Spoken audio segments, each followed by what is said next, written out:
Hello everyone, this is Randani from BlackChild-fx. Today I just want to explain a bit about the Forex basics, your margin, your balance, your equity, your free margin, your price, things like your contract size, leverage, pips, and your bid and ask prices, and how a lot of people take such these forex basics or these terms for granted, and a lot of people do trade the markets without actually really understanding deeply what all these things are and how they really work. Although you can do very well without deeply understanding some of these terms that I want to explain today. But I feel it's important for people to actually understand these things as a way to have a very strong foundation in understanding your stuff. All right, we going to begin here. So like this, right? We have in forex trading. We trade in pairs, which means we have like the euro dollar, we have the GBP USD, we have the USD JPY. Right. So why do we trade in pairs? Because we are interested in the relative value of one currency compared to another. So for example, here we have got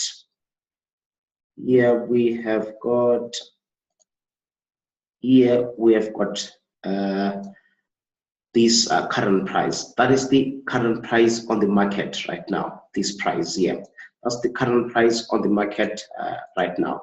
So what does it mean? It means that the relative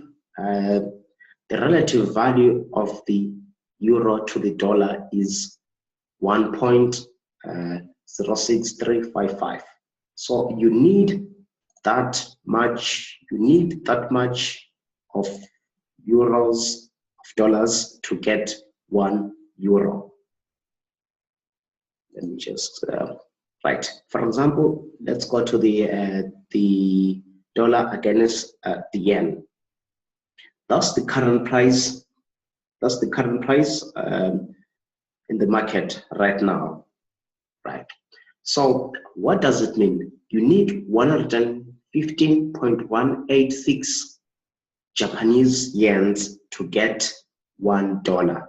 So the value of a currency is always relative because we compare it to another currency. So that's why we trade currencies in pairs, because we need the comparative or the relative value of that particular currency, of which in forex the many currencies are pegged against the dollar. So that's why we have the Aussie against the USD, we have the Kiwi against the USD, we have got the euro against the USD, we have got the pound against the USD. So those are one of the mostly traded pairs in the forex market, right? When we are trading forex, we have our bid and ask. We have our bid and ask prices. This is the bid price. This is the ask price. What does it mean when we say the bid price and the ask price? The bid price is how much the market is offering you when we are willing to sell the euro. So if you are to sell a euro, like right now, I won't do that because the markets are closed right now. So that's why you can see there are no ticks that are happening. It's a weekend, the markets are closed, right? If you would want to sell the euro, this is how much that's the price you would sell it at in the market right now. So this is your bid, and this is your ask price. This is the euro dollar daily chart. Each bar is representing a day. So the euro in this case is the base currency, and the USD is the code currency. So that's why I was saying we need this much of dollars to buy 1 euro. So we have our base currency as the euro and our code currency as the USD.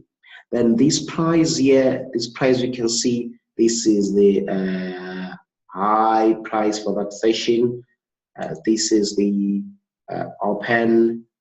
This is the high, open, close, low prices, right? But that's not that really much important. You could really understand it when the markets are open, right? What I want to explain here is these brokers, the brokers' codes. The brokers' codes have got the bid and ask price, the sell and buy. So if you want to buy the euro at 1.06379 at this moment, so that's how much the broker or the market is asking from you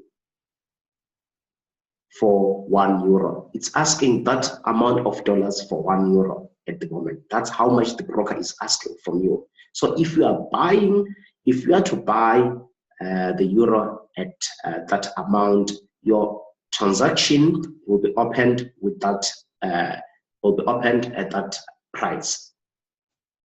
Let's say you buy, let's have these things like this. That's 1.06379. Right, there we go. That's where our ask price is, what the market is asking for 1 euro. And the sell, which is your bid price, is how much the market is offering you when you want to sell. When you want to sell a euro, the market will be offering you $1.06355 dollars. So there's always a difference between there's always a gap between the bid and ask price, and I'm here to explain. I'm here to explain about that. That's our spread. So that gap is usually measured in it's measured in pips, right? And we have our lot size here. I'm also yet to get to that point, right? So whenever we buy a currency, we are hoping that, or we are expecting it to what? To appreciate in value. So which means if I would buy at this level and my euro appreciates in value from that price to that level, to that yellow line up there. So I would have made that amount of difference in pips. The smallest price change in the market is measured in pips, and that is your the fourth digit after the comma of the what of your price. So when we are calculating pips, I just want to show you how much we could have made how much in pips we could make if we could buy this currency at this price level and it appreciates its value to that price level. So in pips is the smallest price change that an instrument can make. That's 0.0001. That's your pip. That's 1 pip, right? Then a pipette will be a fraction of what? It's a 1/10 of a what? It's 1/10 of a pipette is 1/10 of a pip. That's a micro pip. So that's times 0.1. So you would get a pipette. So a pipette or a micro pip, it's 5 digits after the comma. Then a pip is 4 digits after the comma. So how many pips could we make if our price is going to appreciate from that level to that level? So we subtract, we find the difference between the two price levels. Let's do that. We got 1.07620 minus 1.06379, which is equal to that's 0.124. Okay, maybe some people might have difficulties in reading this. How can you make it? This is the simplest way you can be able to to calculate pips. If it confuses you, to use other shortcuts like just taking the digits after the comma and finding the difference of them, or just multiplying by what? Just multiplying by 100,000. The simplest way is taking the whole price, the entire digits, even the digits before the comma, and subtract it and find the difference. So that's what we get if we subtract those two price levels. Then you multiply it by 10,000. Multiply it by 10,000. Then you get the number of what? Of your pips. That's 124.1 pips. So we could have made 120, we could have made 124.1 pips if we bought at that price and our euro appreciated to that price.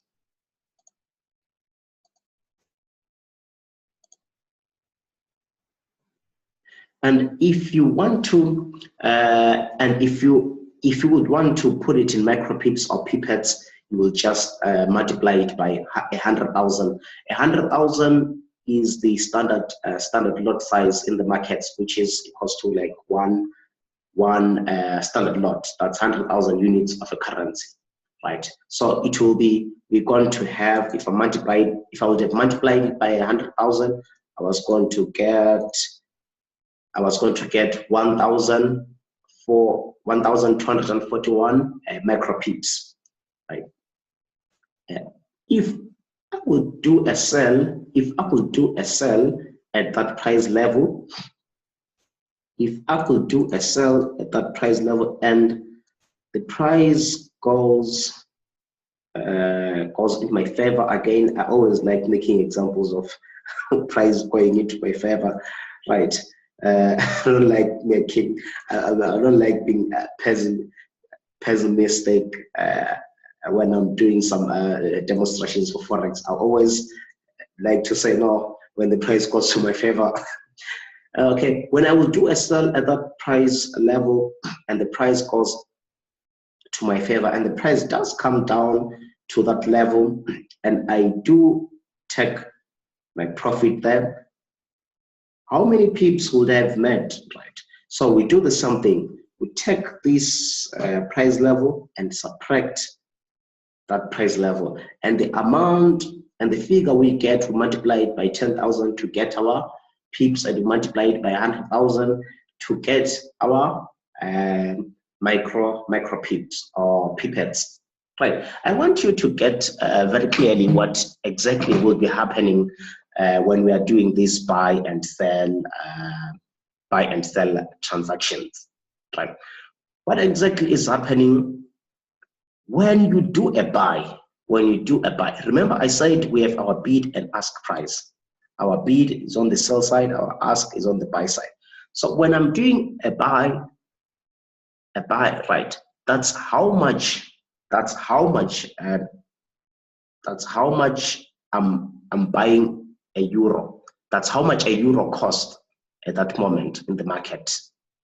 So the broker will be selling me, I'll be buying, but the broker will be selling me €1 at that amount of dollars. Then the broker places a trade on my behalf on the other end in the server.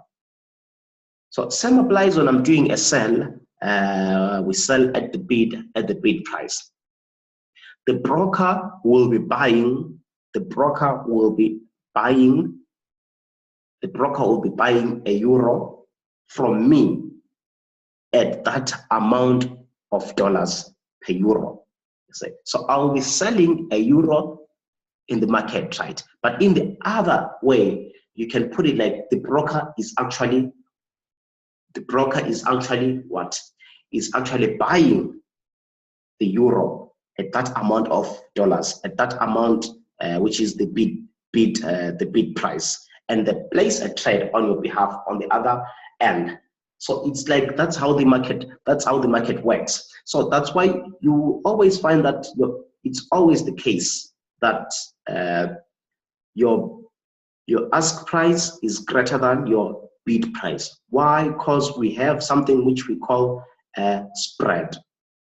A spread is the difference between our bid and ask prices. The spread actually means that the spread is actually the brokers. I can say it's actually the brokers take home. That's how the brokers make money, especially brokers that don't charge a commission per transaction. So if you could find the difference between this bid price and this ask price, you would definitely get 2.4 pips. You'll get 2.4 pips. And also again, to explain this part, we have got our high and low for that period. So these, I'm sorry, my charts, this is, as I said, it's a weekend, so my charts are static, nothing is moving here. I think pretty much it's good. I like looking at the markets when they are closed, so it helps me to have an objective view of the markets. And also, since the stuff that I'm explaining today, it's pretty much understandable when the charts are static and they're not moving, because it's good so that you can understand the figures and you can see what I'm trying to explain to you. So we said the difference between the bid price and the ask price is your spread, which is 2.4 pips. So you just do the same calculation the same way that I calculated the pip difference when the price would have moved from this level to that level. So you just do the same calculation, then you will find what 2.4 pips, or that will be 24 micro pips, or 24 pipettes. And what happens when you actually open a transaction? Let's say you open a long transaction. That's if you are going long at that price, your transaction will open at that what? Your transaction will open at that ask price. Then when you are closing the transaction, you're actually doing the opposite. You see, you are actually now selling. You are now actually selling the euro at that amount of dollars. You see, you are now selling the euro at that amount of dollars. So your transaction will always close with the bid price, not the current price you see, which is this line price bar, which will be fluctuating. When you're closing a transaction, it will close at the bid price if you had gone long. If you had gone short, then the price moves to your favor. When you're closing the transaction, you are now buying the what? You are now doing the opposite. You are now buying the euro at that amount of dollars. So your transaction will close at the what? At the ask price. So you must get that carefully, so you actually understand what this buying and selling in the forex market means. See, a lot of people just know how perfectly how to trade and use this trading tools and whatever, but they don't actually understand what will be happening behind the scenes. Like, where are these bid and ask prices stored? Where are they coming from? And where the current price as well? How does it relate to the bid and ask price? Why are they different? All sorts of all those sorts of things. They're very important for you to understand so that you can have a more elevated understanding of how really the price in the markets works. And also it will help you when you are now developing your indicators with MQL4, because you need to be precise in terms of which price to use when you are now comparing your values. Let's say, for example, you want to trigger an event when the bid, when the price is now greater than a certain average, or when the price is now less than a certain indicator average. So sometimes it's very careful in terms of choice which value to use, whether you must use the current price, which is this price you can see here, or whether you should use the bid price, which is this one, or whether you should use the ask price. So this information is very important. Okay, right. In the forex markets, we trade in contract sizes. We trade in contract sizes so that we make profits. That's how we make profits. So when you are buying a certain currency, so you'll be actually, when you're buying an instrument or a certain currency, you are buying a certain amount of units of that currency. Let's say, for example,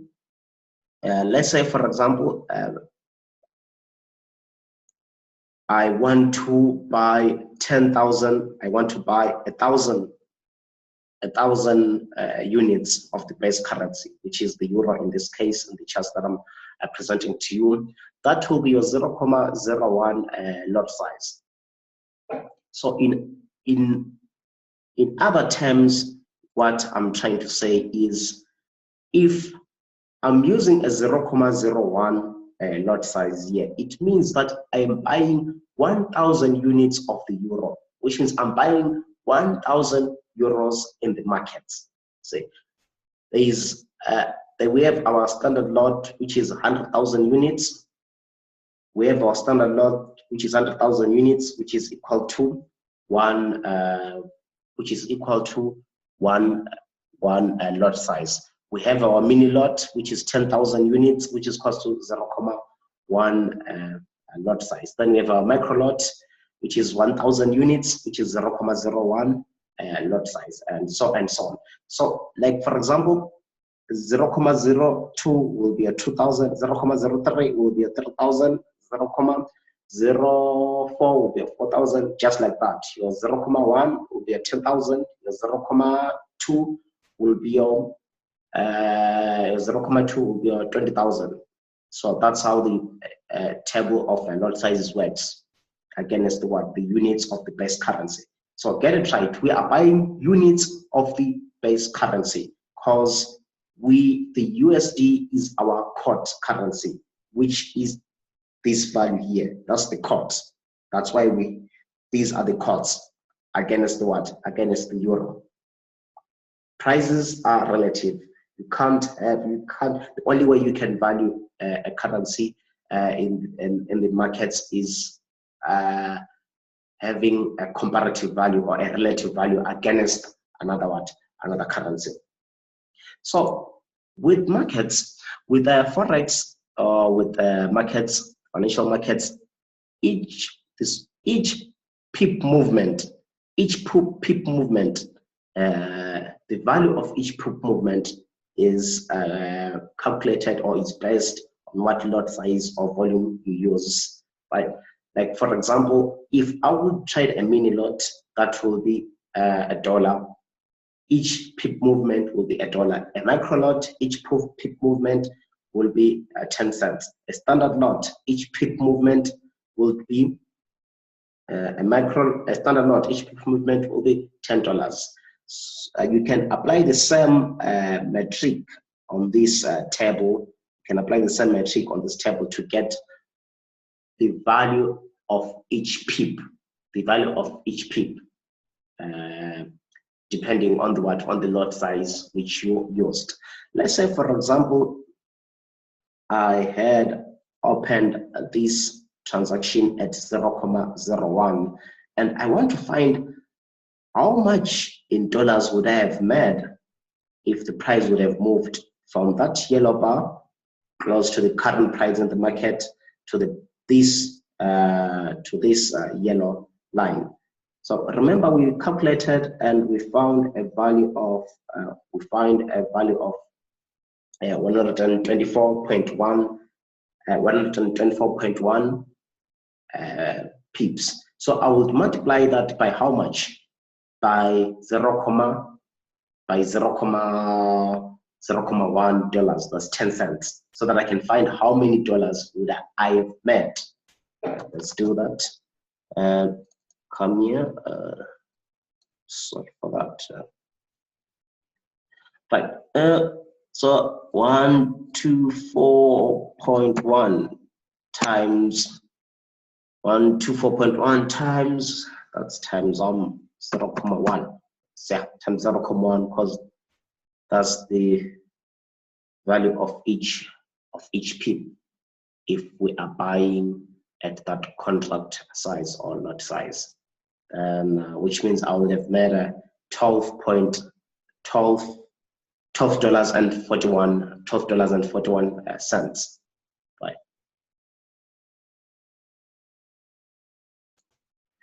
Then we have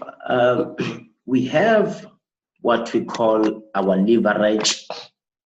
We have what we call our leverage, margin, and equity, and free margin, and balance. These things are very important for you to understand so that you can relate very well. You can relate them very well with your risk management or your trading strategy. You see, you don't need, sometimes you end up being so much intuitive, and for seasoned traders, you end up becoming so intuitive with your risk management because you don't need to be mechanical every time to grab your calculator and calculate your risk, calculate your stop losses, whatever. You are just used to it. But as for beginners, I think it's very necessary for you to understand these things. I'm here to explain them to you just now. So, like, if I would open a transaction at this level, I would put my stop loss, depending on your risk strategy and your trading system. If it was a long transaction, if I'd gone long, I might put my stop loss here. I might put my stop loss here.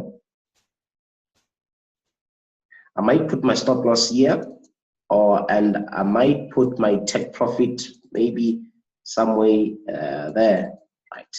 Let's say, I'm just giving simple examples. It's not based on any chart analysis or anything. It's just simple giving examples. So your stop loss will be your stop loss. If you had gone long, your stop loss would be below your entry level. Then your take profit obviously will be above your what? The take profit will be above your entry level. If you have gone short, your stop loss will be above. If you've gone short, your stop loss will be above your entry level, and your take profit will be below your what? Your entry level. So you have your long, the terms that you use, long for bull, which is going up, and that's a buy as well. Then we have short for sell, which is going down, and that's bearish. So those are the terms that you must be familiar with in terms of explaining these price movements and whatever happened in the markets. Right, as I was explaining here, that we buy currencies in contract or lot sizes. So which means that if I would put a lot size of 0.1 and go long, do a buy at that price level, I'll just maintain and use the same price level, which is at that ask level or ask price, which means, in other ways, if I would do open a position at 0.1 lot size, I am am buying 10,000. I am buying 10,000 units of the base currency at that value of dollars per unit. At that value of dollars per unit. Look at my calculator. So I am buying 1,000. I am buying 1,000. Mean 10,000 units. I'm buying 10,000 units of the euro. That's 10,000 euros of what? I'm buying 10,000 euros. I'm buying 10,000 euros at that amount of dollars per. At that amount of dollars per euro. So I will need how much? That's 10,000 times 1.06379. I'll need 1.06379 times 10,000, which is equals to 10,637.9 dollars, so that I can afford to buy. I'll need this amount of money so that I can afford to buy what? I can afford to buy that 10,000. I can afford to buy 10,000 euros. Right, but we don't have that amount of money. We don't have that amount of money in our account. We only have $1,000 in our account. We only have that much money in our account. But however, what happens? There's what we call leverage. Leverage is how much dollars a broker gives you per dollar that you have in your account. Let's say, for example, I'm using a leverage of 1:100. I'm using a leverage of 1:100, which means per every dollar that I have in my account, the broker is gonna give me $100. So that actually helps us to trade a huge currency, huge values or huge figures in the markets, or huge values of currencies in the markets with only a lesser amount of money. So which means in actual fact, I would only need to have, that's, I would say 100,000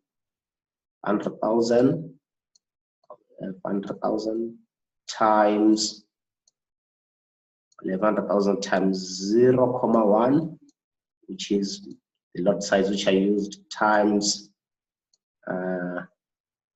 the current price or the ask price. That's remember, the ask price is the price that your position or your transaction will be opened at.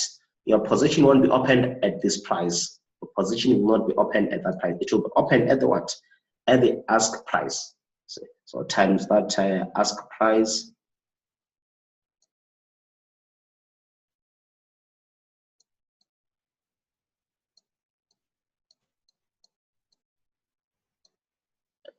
Then you divide everything by 100.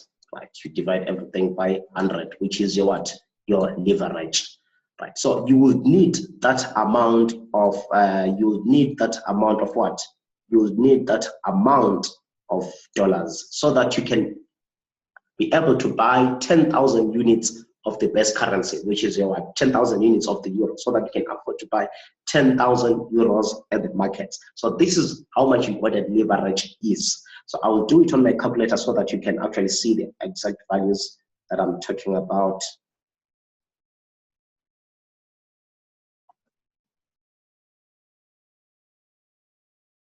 Right, so we're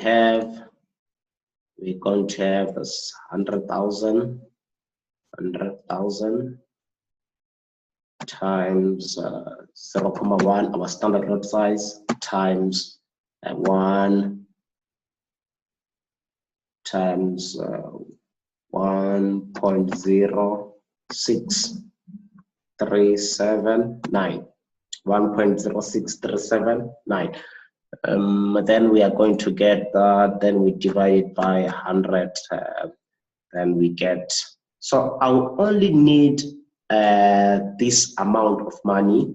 I'll only need this amount of money in my account. I'll only need $106.38 in my account so that I can afford to buy 10,000 units of the euro. We need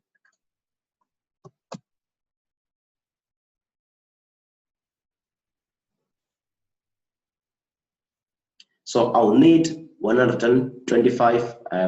I'll need $106.38. That is your margin. That will be your margin. Actually, your margin is how much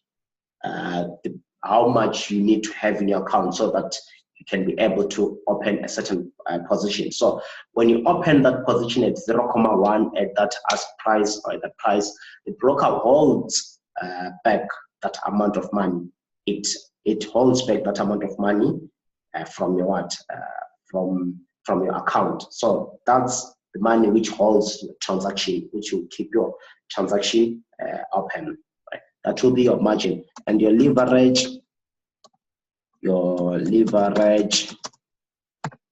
since we said our leverage is 1:2, leverage is 1:200, and our margin for that position that we open is 0.637. So your margin will be 100,000.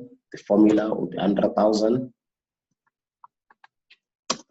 multiplied by 1,000 multiplied by the lot size multiplied by the size multiplied by the ask price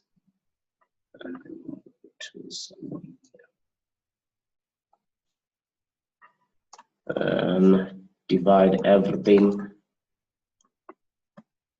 You divide it by 100. The leverage by 100.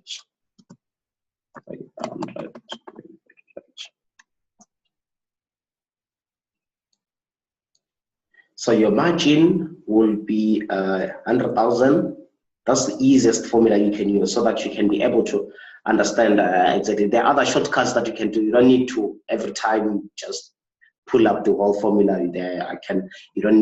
If you're used to trading, you don't need to to use this formula. Sometimes you can just do a shortcut like just divide this amount by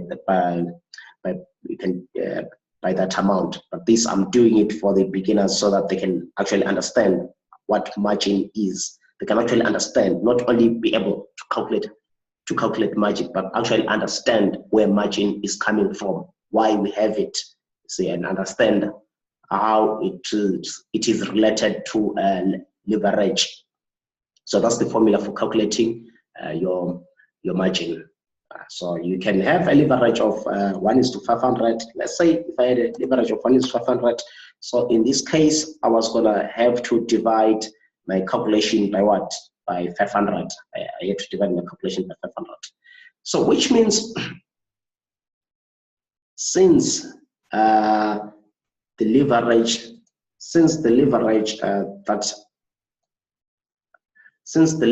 that I need is that much. So I think we have to take a short break, then continue.